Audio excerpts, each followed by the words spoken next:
मंडळी नमस्कार, मी विनोद रायकर. मी आत्ता पुणे जिल्ह्यात असणाऱ्या जुन्नर तालुक्यातील पिंपळगाव जोगे या धरणावरती आत्ता आलो आहे.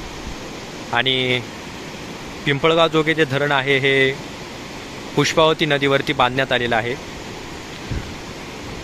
आपण पाहतोय या धरणातून आत्ता पाणी सोडण्यात आलेलं आहे. 5 दरवाजे आहेत. हे एकमेव असं धरण आहे की या धरणाला 2 भिंती आहेत. आता ज्या ठिकाणी आता आपण उभे आहोत ती पूर्वेकडची भिंत आहे आणि इकडे 5 दरवाजे आहेत. आणि खिरेश्वर गावामध्ये पश्चिमेकडची भिंत आहे. धरणाची पाण्याची पातळी आता चांगल्या प्रकारे वाढलेली आहे, त्यामुळे ह्या धरणातून विसर्ग चालू आहे. हे जे पाणी आहे हे पुढे जाऊन नेतोड या गावामध्ये मांडवी नदी आणि पुष्पावती नदी, ही पुष्पावती नदी आहे, या 2 नद्यांचा संगम होतो तो नेतोड गावामध्ये. मांडवी नदी जी आहे त्यावरती चिलेवाडीचं धरण आहे. नेतोड गावात गेल्यानंतर या दोन्ही नद्यांचा संगम होतो आणि पुढे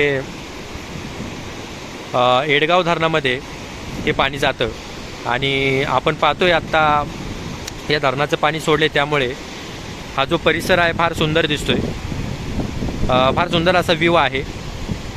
इकडं या परिसरामध्ये चांगल्या प्रकारे पाऊस पडतो जुन्नर परिसरात, आणि त्यामुळे ह्या जुन्नर तालुक्यामध्ये 5 धरणं आहेत.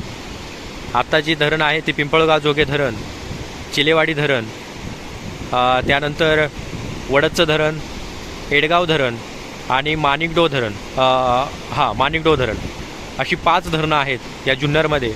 आणि असे छोटे मोठे बंधारे तलाव वगैरे खूप आहेत. मग हांगळदरी या ठिकाणी असेल, उच्चिल या ठिकाणी असेल, ताऱ्या घाटामध्ये अशी छोटी मोठी धरणं खूप आहेत. आणि महत्त्वाच्या धरणांपैकी असणारं हे पिंपळगाव जोगे धरण. अनेक जण ह्या धरणाचं पाणी सोडल्यानंतर सुंदर असा नजारा पाहण्यासाठी या ठिकाणी पर्यटक येत असतात.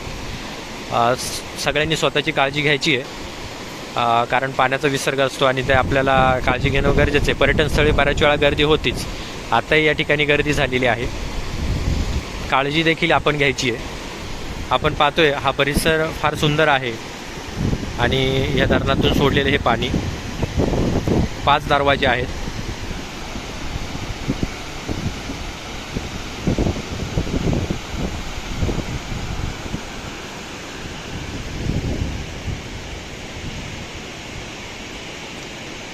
या ठिकाणी हा हटकेश्वरचा डोंगर आहे.